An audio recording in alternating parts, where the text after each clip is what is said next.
I am Sister Lois Kikkert, a Dominican sister from Caldwell, New Jersey.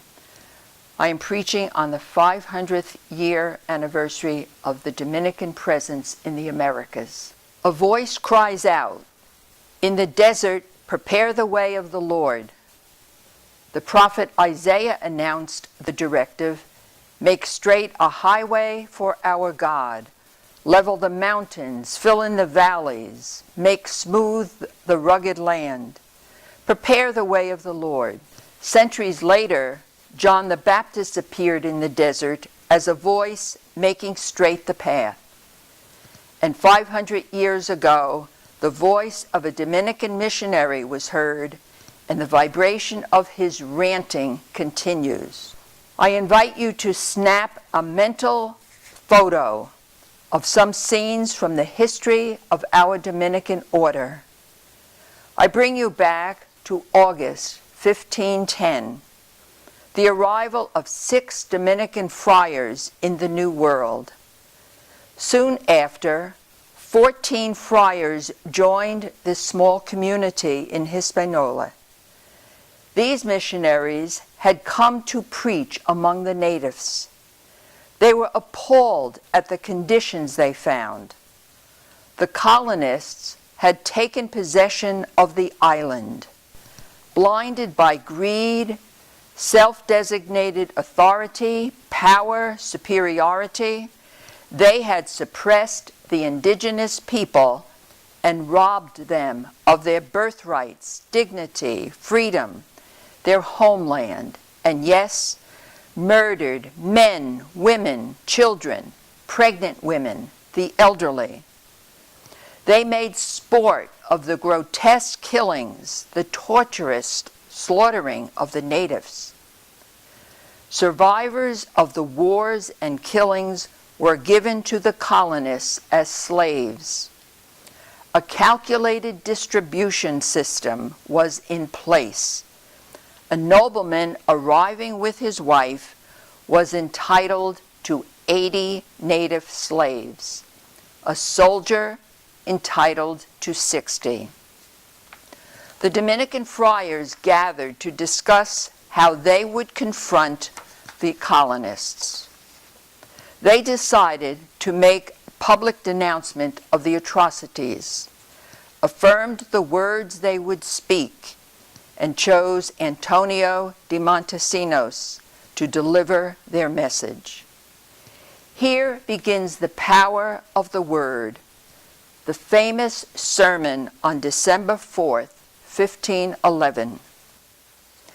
We hear the message as we celebrate the 500th anniversary of the Dominicans in the New World. Montesinos announced that the topic of his sermon would be based on Matthew chapter 3, verse 3. "I am a voice crying in the wilderness." Then he ranted about the horrors he had seen. "Tell me, by what right or by what interpretation of justice do you keep these Indians in such a cruel and horrible servitude?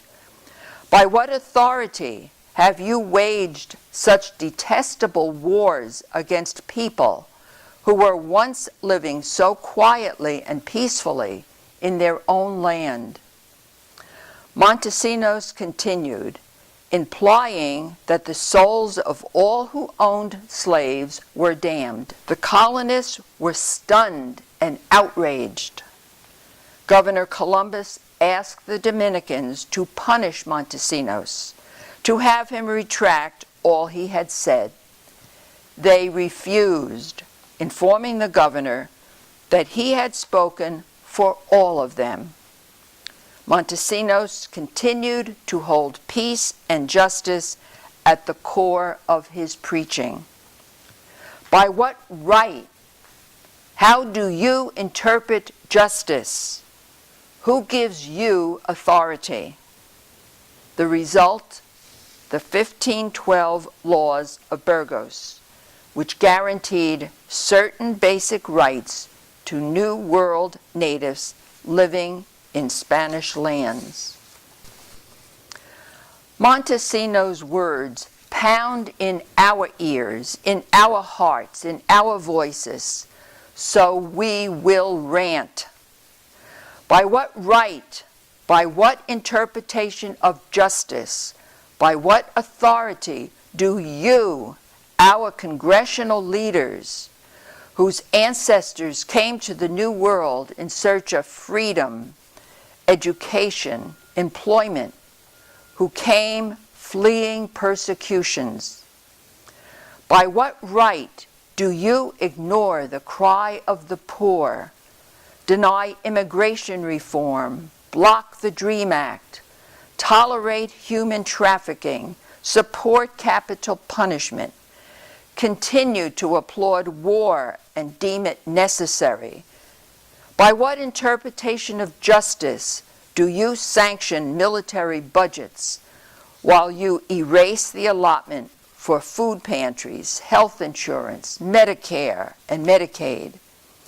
By what authority do you judge legal, corporate ownership and control of water systems? Do you turn a deaf ear to the voices who plead, stop fracking? How can all of us intensify our voices on behalf of these critical issues? Through letter writing, email correspondence, phone calls, in defense of the poor, the rejected, all whose voice has been silenced in this 21st century. Awesome is the unified voice of Caldwell Dominicans, our associates, all in our sponsored works, all we meet in our ministries, ranting where there is injustice, hatred, racism, violence. By what right, by what interpretation of justice, by what authority? Yes, through us, the glory of God shall be revealed, and all people shall see it together.